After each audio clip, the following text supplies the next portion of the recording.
so we're going to talk about the figure below is part of Mary's art project. And I'm going to give you a hint. These trapezoids are all the exact same size. So the first thing we're going to do is count them. 1, 2, 3, 4. And I'm going to put that number up here just so we remember it.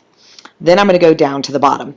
How much paint will she need to completely cover the figure? That, of course, is an area formula if we are going to cover it. Now, sometimes I know that y'all have trouble picking the right formula. Well, remember that a trapezoid, or a trap as I call them, has two parallel sides that are opposite each other, like railroad tracks. Okay, and then two of their sides are not parallel. Well, if you'll notice here, this side here and this side here are parallel like railroad tracks. And this guy are definitely not parallel. So that's the formula we're going to use, and I went ahead and I typed it in very carefully because a lot of times that's what gets you. These are little b's, which is very different than a big B. I know we've all talked about that. So also use your formula sheet and the pictures to know what the pieces are.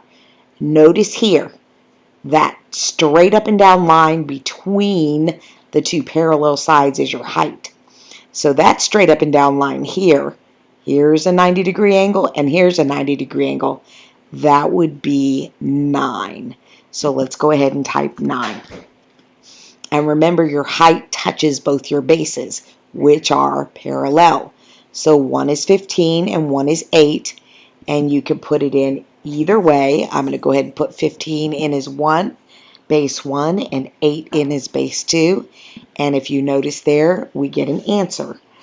We would need 103.5 inches squared, or however much paint it takes to cover that. That's what we would need to be able to paint all. Wait a minute, I made a mistake.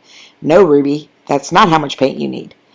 Actually, you're going to have to take that 103.5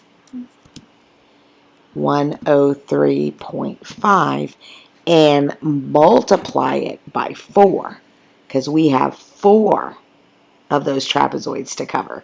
So I made a mistake, but I noticed it, and I went back and I finished it, or I fixed it.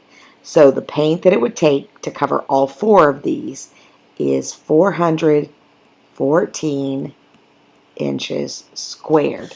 So remember what we told you. Read carefully and go back and look at it. That's how I found my mistake. I had found the area for 1 trapezoid, not 4.